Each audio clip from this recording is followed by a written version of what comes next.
CosmicRadio.TV.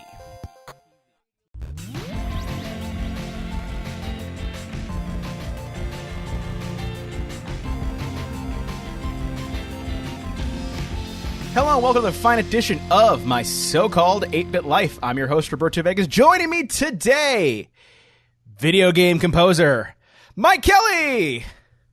Hey, guys. How's it going, sir? Thanks, Roberto. Oh, dude, thank you. Going really good. Thank you for being on. It's funny because I always think back of like how a guest comes up in my sphere in terms of like, oh, yeah, I should have them on, or oh, they're really cool.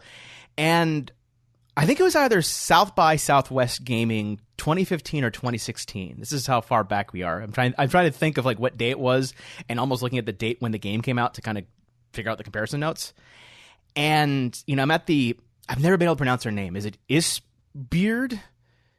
It's Eastbreed, I think, but I believe the name is actually Welsh, so I'm not sure if I'm pronouncing it correctly. Because I always think of like Yeast. Myself. Like there was an old TurboGrafx 16. I don't know if it's TurboGrafx 16, but like Yeast. They since ported to PC, and it's like an JRPG type thing, and it starts with a Y and has like some weird characters, stuff like that. Yeah. But I was at the booth, and you know, they're showing all the upcoming games and stuff kind of coming out, and one of them, the guy at the booth was saying like, oh, and this is a Cyberpunk Bartender game. I'm like, well, I like Cyberpunk. That sounds cool. It's like at the name of it. It's you know, this VA11 Hall A, and it's like, what's that mean? You know, Valhalla. I was like, oh, that sounds cool. And I go ahead, pre-order the game, download the demo. I guess at that point is the prologue. And what came at me the minute I booted up the game, and the song title is, I guess, Metropolis is the name of it on the prologue soundtrack.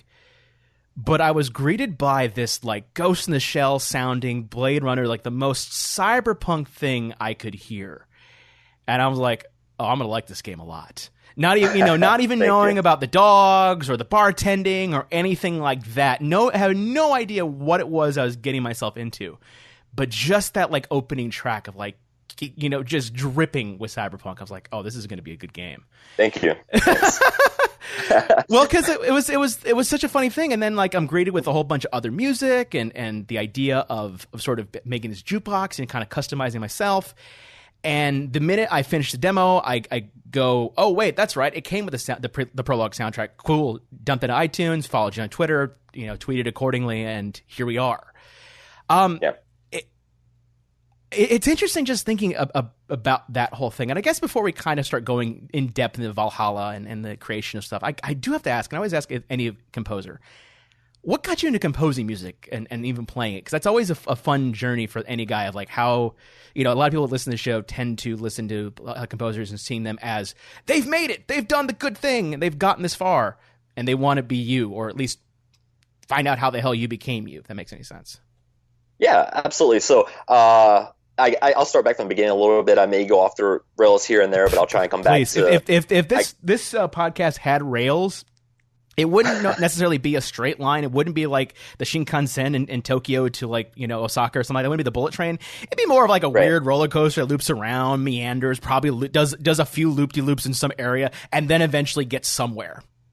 Yeah.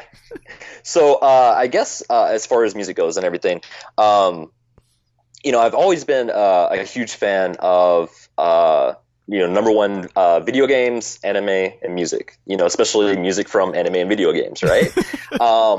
You know, when I was a teenager, I had this acoustic guitar and electric guitar, and I used to, you know, read tablature, play metal songs. You know, I used to go back and play like Metallica, Slayer, Pantera, stuff like that.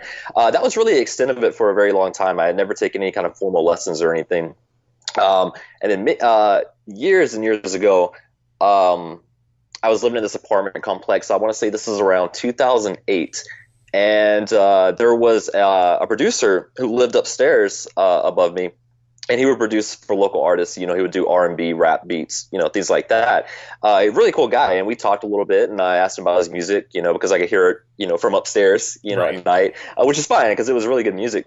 And he was like, yeah, man, I'll, you know, show you what I do and everything. So he took me up to his apartment and kind of showed me a setup. You know, he showed me he had, you know, electric piano, a keyboard, and a computer and some speakers, and that was really it. And at the time, that blew my mind because when I thought about music production and music creation, you know, I always thought that you had to have, this whole studio. Yeah, it's like the soundproof room and all these kind of things. Yeah, no, it's funny because when I kind of even sort of as not even a hobby, but more interest, like, back in the early days, like my first introduction to sort of digital music and how you composed it was things like trackers or a maybe not so legal copy of FL Studio, because a lot of people had a not so legal copy of FL Studio and stuff like that. Right.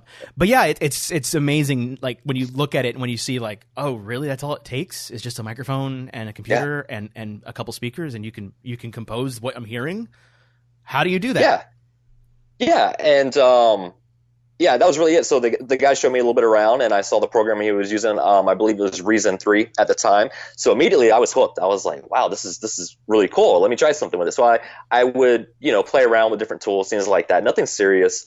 Really, all you need to get started, a decent PC, Mac, whatever you prefer, and then what we call a digital audio workstation.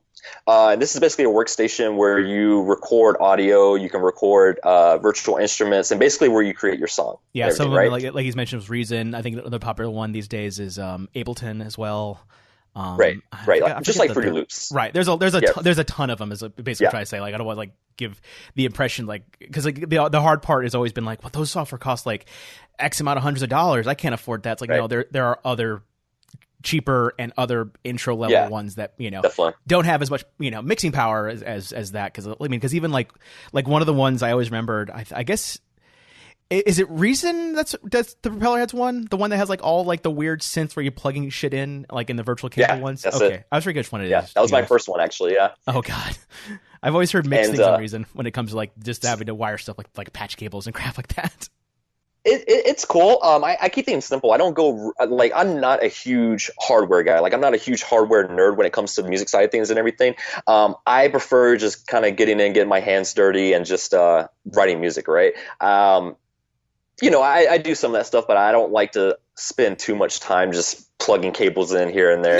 No. And again, this is just this is more me saying like to everybody else, because everyone always, whenever it comes to music composition, especially digital music composition, everyone thinks it needs to be this overly complex thing, and it doesn't. And it does not at all. And that's sort of the important thing. I always like to stress, even as a guy that's sort of seen friends do this in various things, from nerdcore to hip hop to video game composition, that it doesn't really. Hell, you can make music on a damn Game Boy if you really wanted to, and there's a whole genre based on music making on a Game Boy, and it doesn't take a whole lot of power to do this, because that's kind of the beauty of where we're at now in tech. Go on. You were saying something? No, I'm sorry. Yeah, and I'm just kind of bouncing off your point there, piggybacking off of it. I think a lot of people, when they first look at a digital audio workstation, especially one like Reason, it's a little intimidating. Looking at all the different synthesizers. What was your take then when you first saw, like when you're in 2008? Like let's jump back to 2008, Mike. Apartment below a guy producing some awesome beats above or below, and you go and you see this. You see Reason. You see Reason. God, that sounds a lot more prestigious than it really is. Like, you see Reason. It's like, no, it's just, you see a goddamn piece of software. Not saying Reason's bad or good. Just it sounds better than it should. But you see this. Like, does your mind explode when you see all like the buttons and knobs? Like, how did you get beyond the idea of just saying, okay, this is way more than it, I'm ready for it kind of thing? So here's what I did. The guy, when he was showing me all this, I was like, can you just give me a quick rundown, show me how you make a simple beat? And it's really simple. He didn't, go into all the extra things or whatever. He just created an instrument. He showed me how to create an instrument, how to record a song, and how to export it, basically, right? So I started practicing around. At this point, I wasn't really serious in the composition. I was just kind of something I would do for fun. But for a long time, what I would do is I would just play around in Reason. I would, create fun little loops. And then as far as the knobs and everything go, I would literally just take time and just play with every single thing I could, just to see what it did, right? Yeah. And then after I did that for a while, then I would, do some research on YouTube and whatnot as far as, what does this knob do? What does this knob do? What's it good for? And just kind of work my way from there. Yeah, that makes sense. I mean, especially when you just are given, and I guess that's really a good approach for anything creative, whether it be programming, writing, or otherwise, is look at the tools you're given and just play with it, because you're going to make something bad. You're going to make something sound horrible, and that's fine because you're just playing with it, or you're just learning how to do something. You're going to take that attack, knob and put it a little too hard, put the compression a little too great.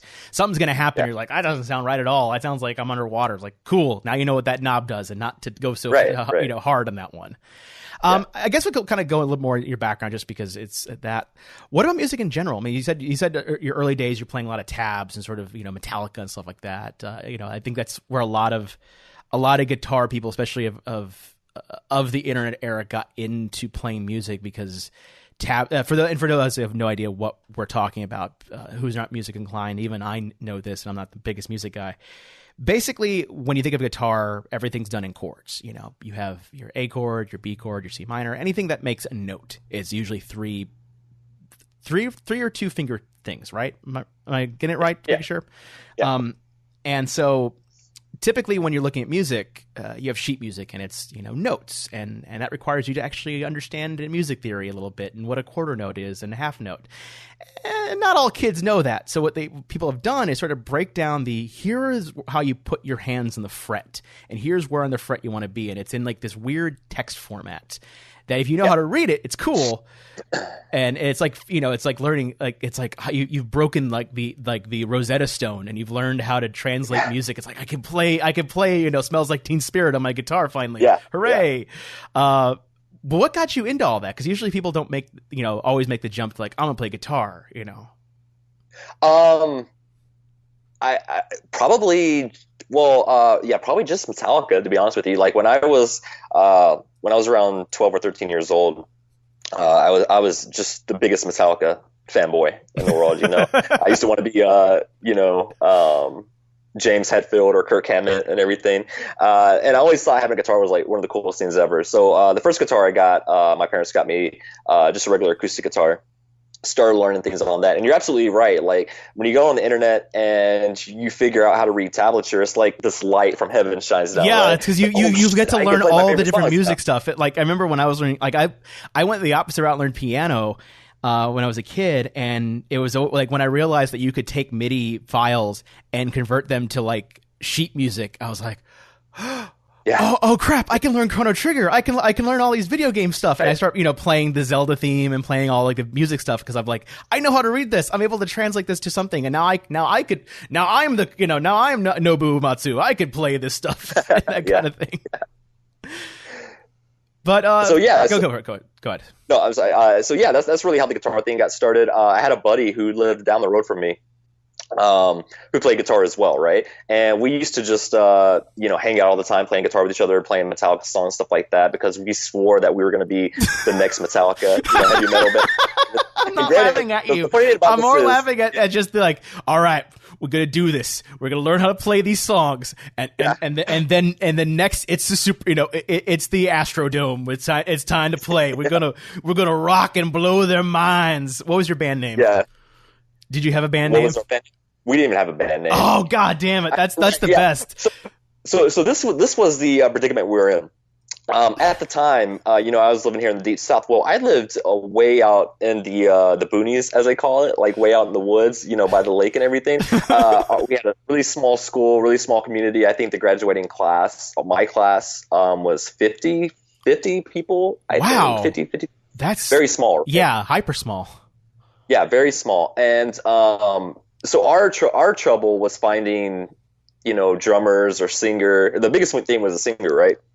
So, we would ask people would try out, and it just never fit. So ultimately, it's something that never really formed. I think our moment of glory is at the talent show for school. Of course, it's always a talent show. It's always the prom. It's always some like it's at a friend's garage when they needed someone to play music and they just couldn't get the CD player working.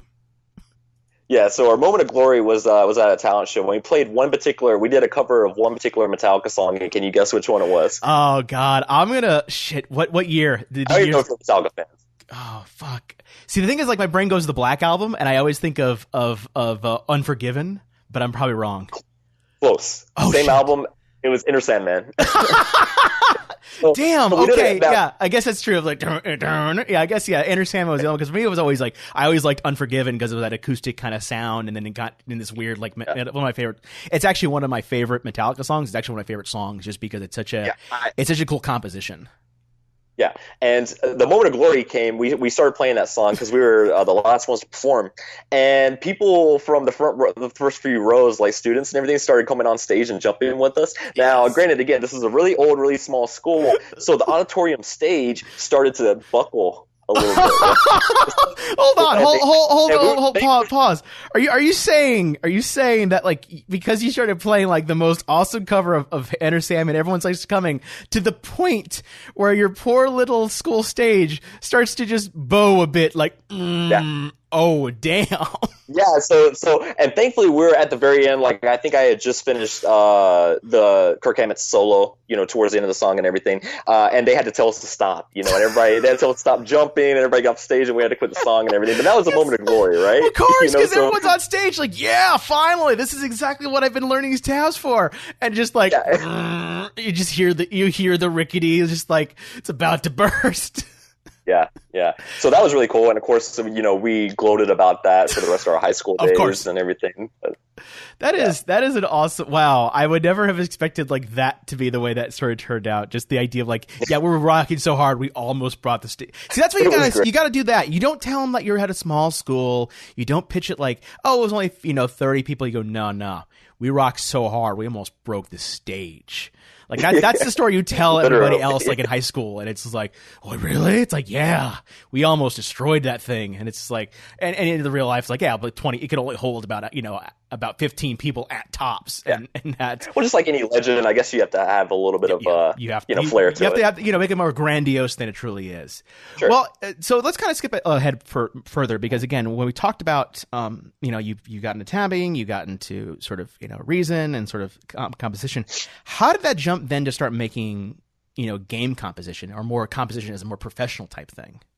So, around the point where I actually started to focus on compositions, like creating full songs for video games and actually improving, like when I actually put my mind set to like, hey, I actually want to do this. I want to write good music and I want to make something of it, was probably a couple years later, around 2010. And, at the time, I started getting into the Shin Megami Tensei series. I played Shin Megami Tensei Nocturne, quite a few years ago before then, and then Digital Devil Saga, and I picked them back up, and I love the music to those. And Final Fantasy 13 was coming out around that time as well, and I remember being really inspired by the music that was written for that. Even though it wasn't Uematsu, I think Hamazu did a fantastic job. No, what's funny is you bring up 13, and 13 might be one of my favorite compositions in the entire game series. Like, I mean, I love 6 a game. 13, you can take it or love it, but the composition, like that soundtrack, like I love like certain things I liked about that game.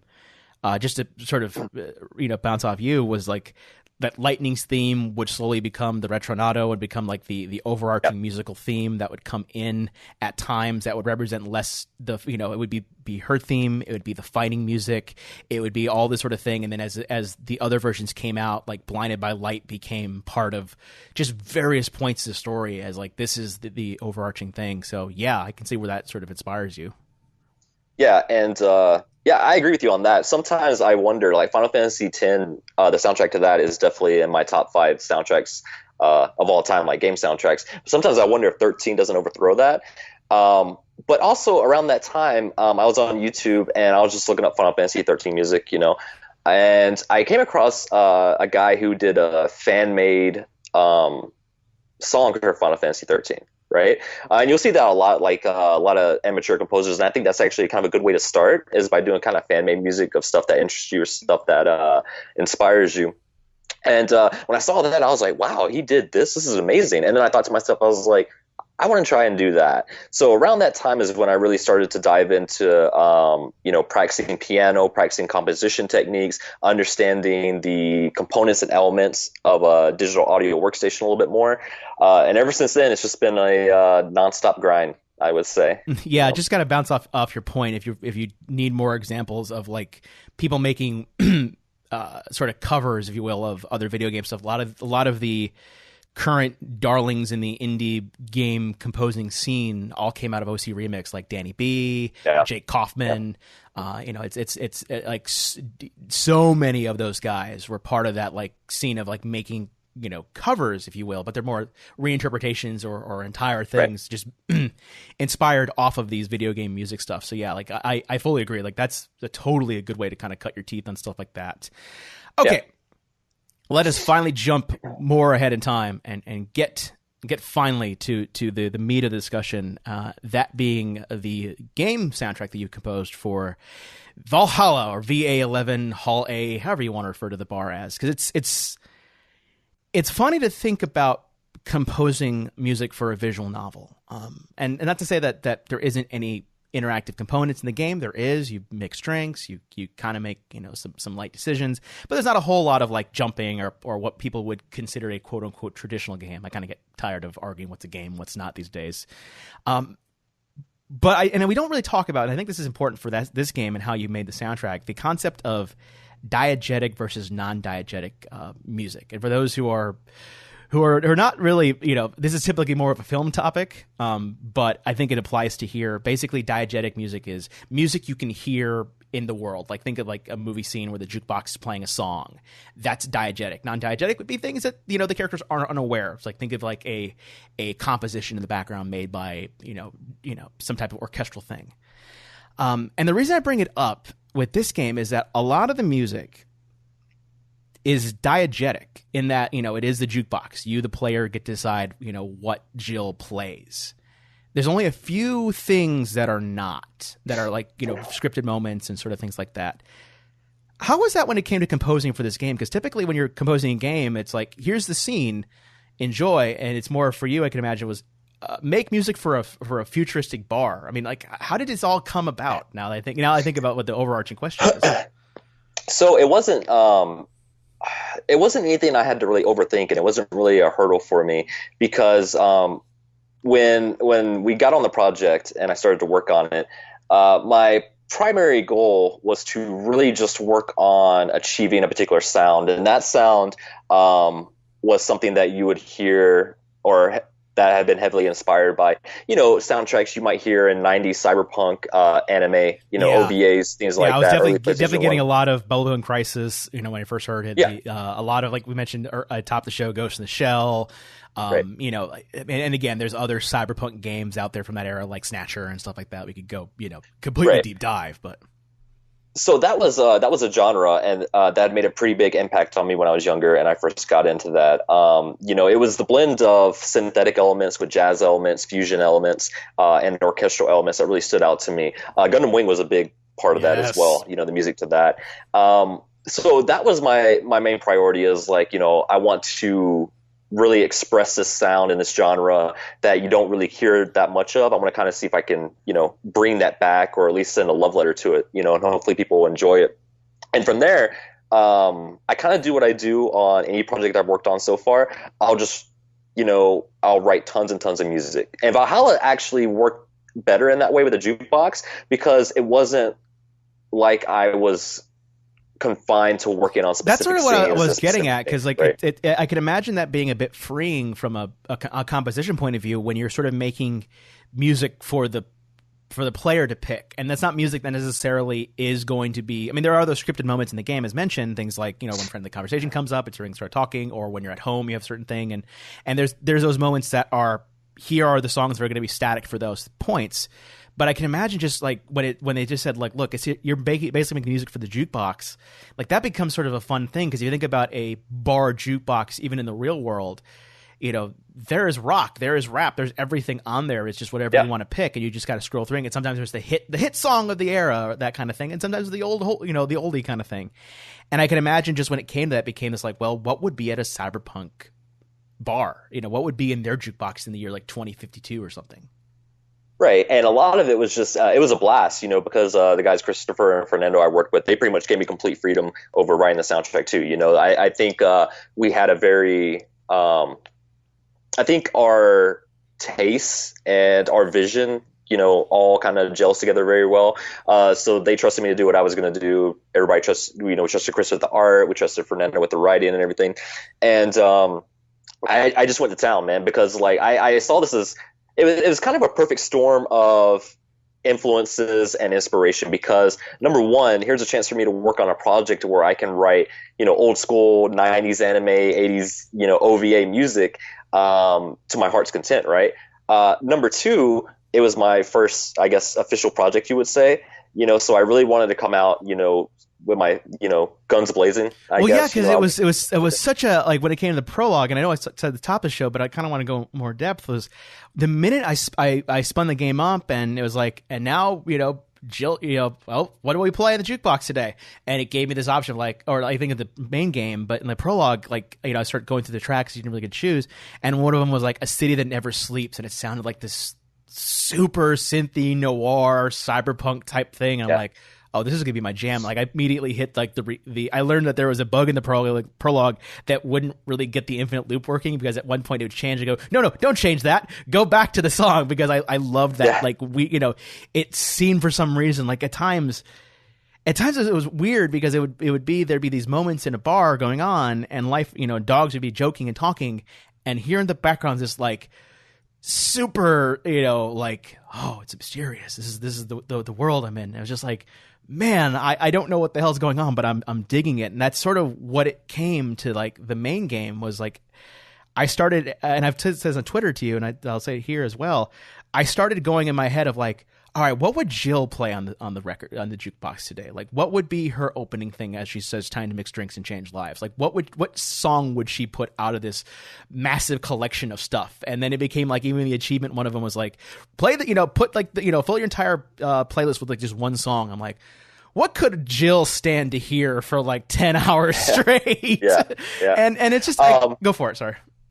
No, no, go ahead. Please finish. Because ultimately, like, that's why I think it shows that there's a little bit of freedom there, because there's a lot of varying styles in the music. Yes, they all are cyberpunk. Yes, they all have synth. But you take something like Friendly Conversation, which sounds like it's about to be some type of really, really upbeat, kind of game section, or it's like someone's like, all right, folks, here's how you play the game. And it's like, has a sort of like there should be charts and graphs kind of going around, like that kind of thing. Versus like, every night is day, and it has a sort of like a little upbeat, like, it's like, all right, it's time to start the party night kind of thing going on. And like, how did you go about figuring out, like was it just like, all right, this song I want to have this vibe, this song I want that vibe, or was there more? Because I even noticed that there's some minor overarching musical themes, like where I almost want to call it the theme. I think it's Hopes and Dreams. I think it's like the first track that opens up. Is Jill kind of looking over Glitch City, and I almost want to say like that tone seems to come up every so often in certain musical stuff. But I'm just go on. I'm sorry for that. Yeah, and there's I wanted to add a little motifs, because like you were talking about in Final Fantasy 13, I always really like the idea of a strong melody or theme, popping up in different places, right? Not overly done, but something like that. Like, there's Hopes and Dreams. The melody for that is actually in Welcome to Valhalla. The main melody in Carmatrine Dream shows up in Nighttime Maneuvers. Yeah, that's I noticed that the minute when I put this moment of the game, because I'm hearing all this music and I heard the prologue stuff. I'm like, holy crap, that came back here, and it was really cool to notice those musical moments, because we talk about video games, and we talked about this kind of in the pre-show. A lot of us grew up sort of in the idea of like video games were sort of the backgrounds to our lives to a certain degree. Like there, not just in like Mario and Zelda, but there'd be times when walking, in town, and a video game will just pop. Video games won't pop in my head just because it's so ingrained. And I always think like, man, game soundtracks are important, and I always appreciate it when a composer who comes in and says, "All right, how do I make this, important?" And I notice those things. I notice those like strong melodies that come up, because they show that the composer cared enough to say like, all right, well, here's sort of the overarching theme. Here's whatever this is, and sort of work that into other musical compositions. Yeah. And one thing I found that works for myself as a composer is the main theme. Generally games have a main theme or like a title screen theme. I always find myself coming to that as one of the last tracks of something I work on, right? So generally what I do is, and this kind of ties in with the question you asked earlier about like the jukebox and everything. is whenever I get a project or something to work on, I sit down and the first thing I do is I just write. I experiment around. I write just a ton of rough drafts, just ideas, right? And then I kind of pick and choose what I like and expand upon that.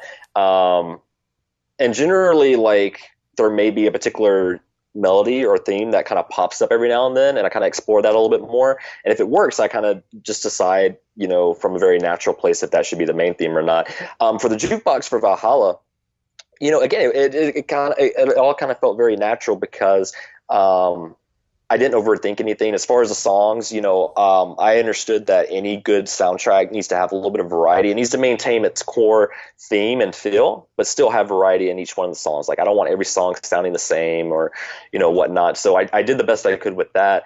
But for the jukebox option, me and Fernando and Chris were talking about it. And, we were trying to decide because I ended up writing like a shit ton of music for the game. I mean, a whole lot more than what was needed. And, we came up with the jukebox option that says, hey, well, we got all these tracks, why not let people, hear what they want to hear throughout the day and everything. And I think it really turned out well. I was kind of curious to see how people would react to that rather than having, particular music play at particular scenes. I'm really happy to see that people kind of understood what we were going for with that, and it felt natural to them and they enjoyed it.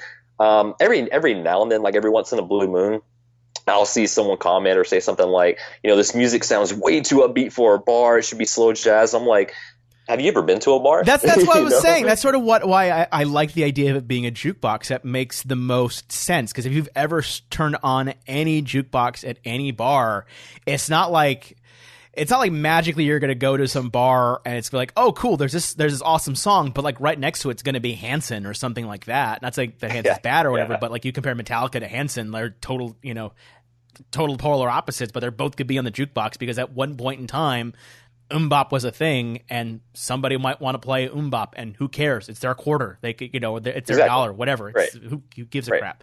But yeah, no, and that's what was so great about the game, and what I enjoyed so much about it was it became, it never felt like, the moments when you had the scripted songs were perfect. Like, you had I think it's I'd have to look at the soundtrack to find out the name again. It is "You've Got Me." It usually plays during any like the really emotional, especially like when you're outside of your apartment with your boss and you're just kind of going down life, and your only real choice as a player is drink, open another beer, drink. Like that's your only mission. Like you're not really doing a whole lot of interaction.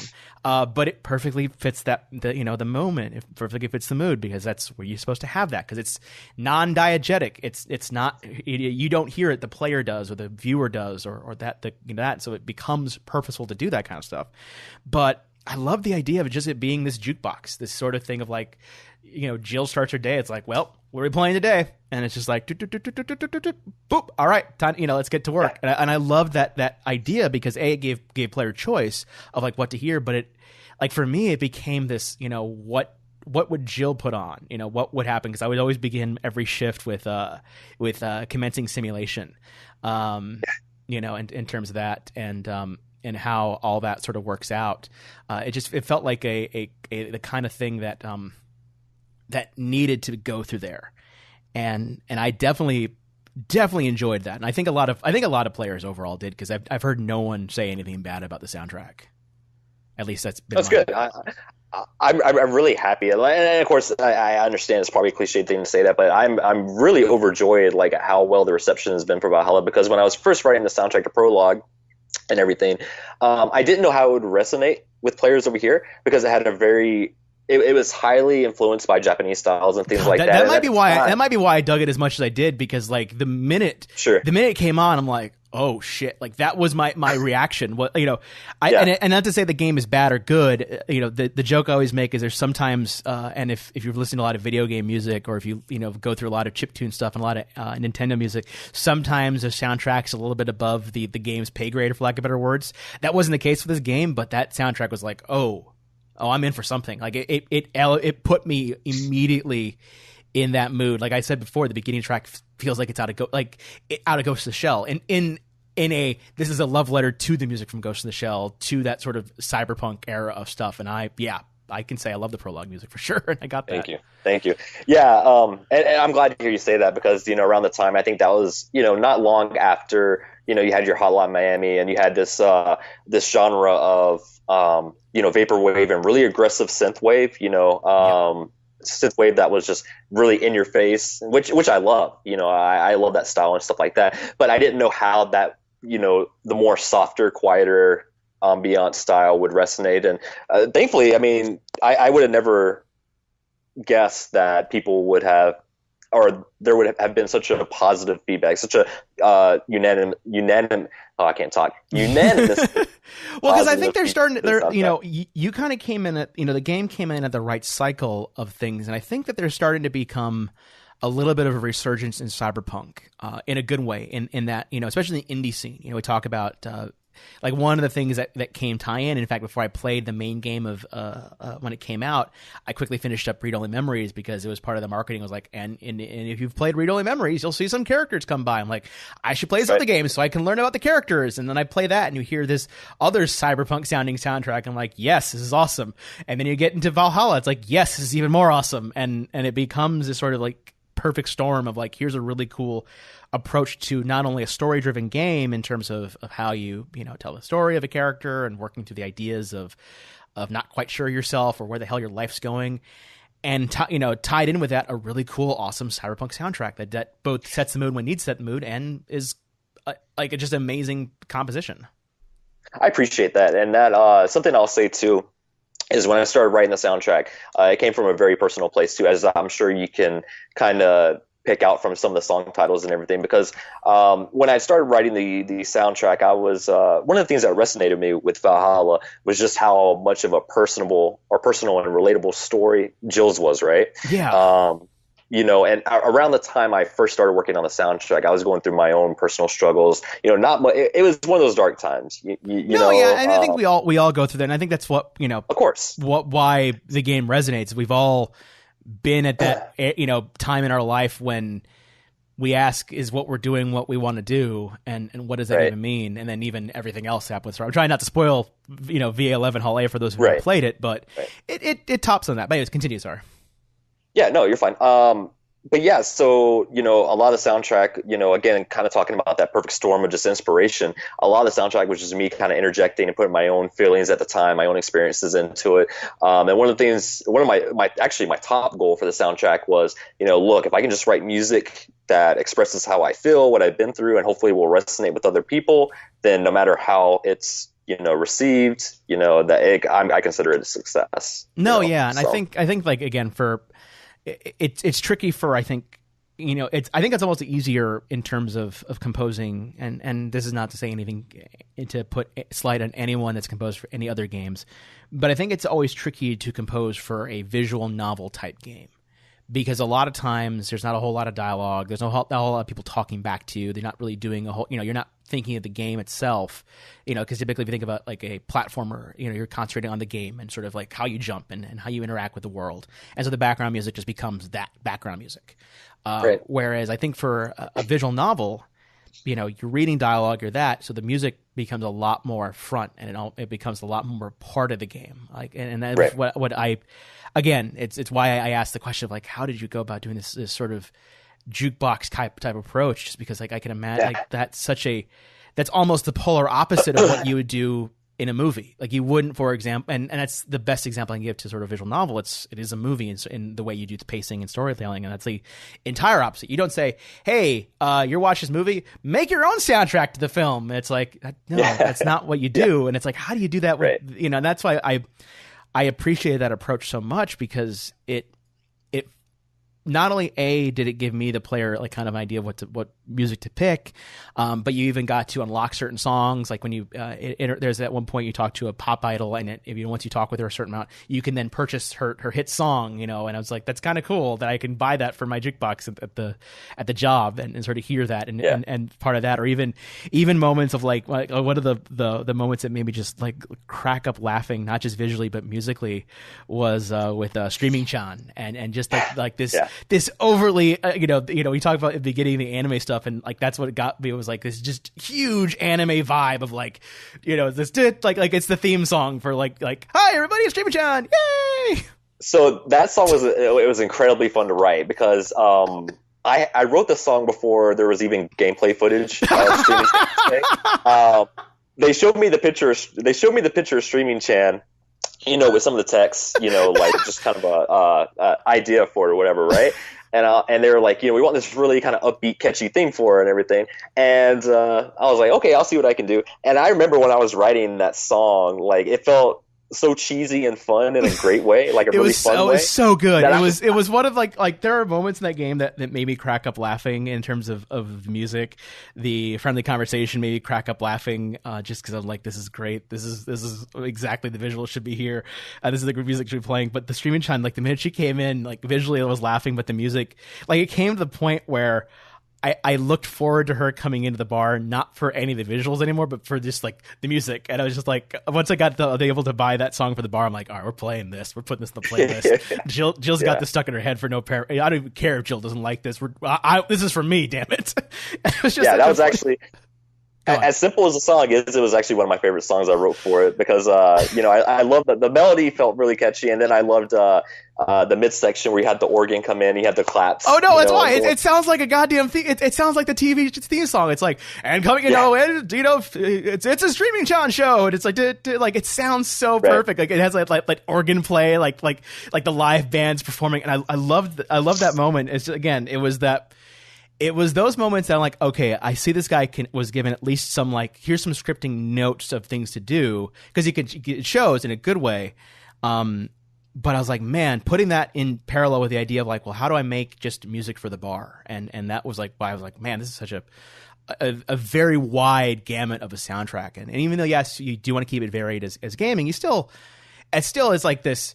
If I almost think sometimes when it comes to creative work, sometimes having restrictions is good, and sometimes having a little too much freedom can make, because there's nothing that says like, well, what if there was this weird jazz song in here? And I'm not saying that jazz isn't bad, just sometimes it doesn't vibe with what's going on. But I loved those moments that were scripted, but I also love just the idea of choosing these sort of things and stuff like that. That, and if the developers are listening, I want the hat. I want the Streaming Chan hat to be sold. Like I want that hat. Like I've wanted that hat since the beginning of the game. I'm sorry if I say that here again. But just kind of get a closing thought, because we're almost out of time here, almost the hour mark. Sure. What were the final like after the project was done, after the game came out, after all that? Is there anything post all that you wish you had either worked on more? Or more importantly, was there anything that you just couldn't get done due to time? They're like, man, if only I had time to have composed this song or something. And again, not because this is nothing more as a weird post-mortem, just because I'm always curious as to, when a project's done. It's just like, because you're never happy. That's the rule of any creative work. You're never happy. It's at some point in time you have to ship. It's just what happens. Right. So I'm just curious. Looking back on it, I put just infinite hours in that soundtrack. So I wouldn't necessarily say there's anything I look back and kind of regret. I mean, I've gone back and listened to the soundtrack, and there are things now because writing the soundtrack was an incredible learning experience too. I learned a lot of different techniques, a lot of things with it. I would say the biggest thing I have is, I might go back to some tracks and say, oh, I could have maybe done this transition this way, or added something in the background here, something minor, right? But I think in the case of music or art or anything like that, I think it's, always going to happen. When you finish something, put it out, there's always something, oh, I could have done this. Well, because the thing is, like you're when you're creating it, you're so up close and personal with it that it's not so much of like, oh, I hear, like, it's like me, I'll say, oh, I hear the strong melody here. Oh, I hear this. It's like, you'll hear like, no, I hear where that envelope is. Man, that envelope shouldn't, I hear it's 80%. Exactly. Like 85 or 90. And only you will hear that envelope needs to be 85 or 90, whereas no one else will. And so it's less about you saying like, I could add this background thing. It's more of like, I could add this background thing, and then maybe I could have tweaked that thing. Maybe I should have mashed this a little bit. Maybe if I drop the like, you start getting back into like the music composition mode again. Yeah. The other thing I would say is the whole Kira Mickey bit. During the time I wanted to write some tracks that had vocals with it, but thankfully, that's something that's in the works and that, we're getting done, That's cool. That's cool. Because again, there was like those. I almost felt like the show had vocals, but again, I understand that sometimes you can't find a singer, you can't find someone that's going to be great for this project. But so I always ask this about any artist. I ask this about any composer, and I know you've tweeted about this in the past. What's next? What can we expect next from Michael Kelly? Because he put like a weird tweet of like, I'm working on a project. It's not like Valhalla. It's not going to be this electronica thing. And I'm like, yeah, why wouldn't it be? Because it's going to be a different game. Why would I, listener, assume that all this guy does is cyberpunk stuff? Well, it's really refreshing to hear you say that, because something, as much as that, so Valhalla came from a very natural place, right? But at the same time, my goal as far as being a composer is I don't want to write the same album over and over again, or the same soundtrack over and over again, right? I want to write different material. I want people to be able to listen to different soundtracks and say, okay, that sounds like Michael Kelly, that sounds like a style, but it's a completely different experience. Well, to at the same time, right? Kind of put in perspective for people who are not soundtrack inclined, if you want to have a really cool kind of like comparison to your style and stuff like that, listen to the soundtrack for Fez, and then listen to the movie soundtrack for It Follows, and remember that's the exact same composer. Great example there. Right, yeah. and you hear like the tone examples. You hear sort of thing like, oh yeah, I can hear this is a disaster piece, but they are total polar opposite, and that's cool because that's how it should be. Even if you take Mark Mothersbaugh, that typically would this is always a fun one to always remind people of, because if you remember, it's cool. Not only did he compose a lot of the movie soundtracks for things like For Life Aquatic and a lot of that, I forget the director's name off the top of my head. I can't believe I'm blanking on him. Wes Anderson. He composed a lot of Wes Anderson stuff, but he also, was part of Devo. He was also the guy that made the Rugrats theme. And so, you have all those sort of parallels. It's like, that's what a composer does, is that they want to go and branch out. Yeah. And, as far as projects, there's a couple projects I'm working on right now, like game projects that are really solid. The one that I can talk about is a horror game called Yuppie Psycho. It's by the same guys who developed Count Lucanor, which was kind of a smaller indie horror game that came out last year. That was a lot of fun. I played the game, and a lot of fun, a lot of great atmosphere, and it was genuinely creepy. I haven't played a genuinely creepy game that kind of got under my skin for a long time, but that one managed to. So I'm working with them on their new game. It's going to be a lot more horror oriented. The terms I've kind of used to describe it and set the tone for when I compose is that I want it to sound eccentric, I want it to sound weird, and I want it to sound dark as hell. Right. So what I'm hearing is you're gonna look to like the Silent Hill soundtrack for inspiration, not Silent Hill 2, Silent Hill 1. Only, and I'm reason I say that jokingly is because a lot of that soundtrack is less about. Like there is like the trip hop stuff, yes, and there is sort of that stuff, but like a lot of the real in-game soundtrack is just like these sounds of droning and sort of things like that. Silent Hill 1 is a masterpiece. I mean, when you listen to it, I'm not saying it's pleasant to listen to by any means. No. It's a masterpiece for what it did. So initially I was looking at Silent Hill 2 or Silent Hill 1 for inspiration, but I thought to myself, I was like, this has already been done too many times, and there's nothing I can do to it to make it better, right? So one of the things that I'm focusing on for the soundtrack is, rather than like harsh industrial noise, you may hear tidbits of industrial influence, because I've always loved industrial, even past Silent Hill and things like that. But to make the soundtrack memorable, I didn't want it to just be track after track. You don't want to be like a Nine Inch Nails ripoff or anything like that, per se. Yeah, and I don't want just drones in the background, right? Like, I don't want just plain drones in the background. Like, I really want interesting textures, and I want really unsettling and weird sounds to stick out. So a lot of my inspiration has actually come from, some anime horror soundtracks, like Higurashi. Kenji Kawai did a great job at that. But also I've gone back a lot to classic horror soundtracks, like the original Carrie. Oh, man. What else? Friday the 13th, Fright Night. A lot of Suspiria is another one. Right. And one of the things I noticed, especially with like the original soundtrack to Carrie and things like that, is how you don't hear too many synthesizers. It all focuses on these just really unsettling sounds that stick well, because with, a lot of horror, and at least in my opinion, when it comes to the soundtrack, I think the best horror soundtracks are the more minimal ones, anyways. The ones that just sort of concentrate on this sort of central concept of what you want to inspire, because because you can't recreate the Halloween, like the Halloween soundtrack. You can't recreate certain things, but even then, like if you think about how they did it back then, they didn't have a whole lot to work with because for budgetary concerns. It's not like they didn't have an orchestra because they didn't want one. They had synths because it was cheaper, and it's just worked out to make this like really drony thing. Is like, well, how do we just do less with less? And it doesn't, I think a fantastic example of that was in the Halloween score for the original Halloween. One of the most threatening songs I've ever heard in any kind of horror movie was, I believe it's called "The Shape Stalks," and it's just a simple piano note. Dun, dun, yeah. And then you have a little cymbal that goes ding, ding, ding, ding, and that alone creates so much tension. Well, that's the thing, guys. That's the idea. That's kind of the thing that a lot of people don't, because everyone thinks of that these scores have to be this grandiose thing when it doesn't. Right. It has to fit the mood you're trying to appeal, and that's whether it be a cyberpunk bar or a horror kind of thing. It has to, you have to go and approach the project and say like, well, what does this project need? What is going to bring out this emotion, because the game will do its thing, the writers will do their thing, hopefully, and you as the composer is like, well, how do I add to that picture? How do I bring the player to have that sense of dread and fear musically? And that's sort of why I'm excited to hear it, just because of how well you did, the cyberpunk theme. I'm curious, how do you approach that? And hearing you talk about, Carrie and all these stuff, like, okay, he's on the right track for how to get the inspiration for it. It's taken a lot of experimentation because I've never written a full-on horror soundtrack, but I've definitely started to find my groove, and I'm really excited what's come to fruition, right? And I think something you said was really fantastic, and you said it's not about being grand, super grand or anything. It's like, how does it make me feel?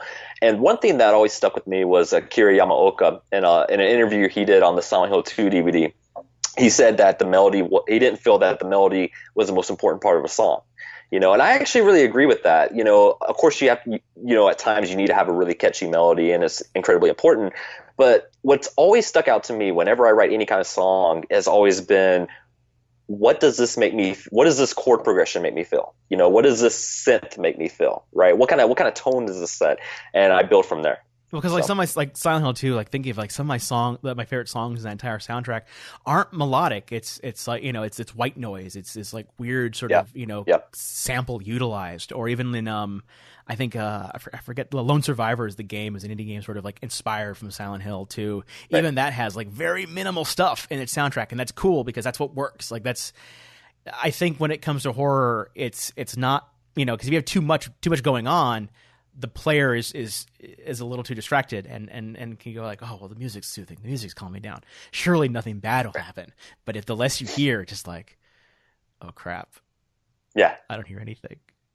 Great you say that, because I'm not going to spoil anything. But there's a particular section where that ideology comes into play, and all I'll say is that sometimes no music. Like, oh god, no, the worst. That's the worst. That's when shit's gonna go down. When the music stopped, when there's nothing silent, like that's when it's like, fuck, something's happening.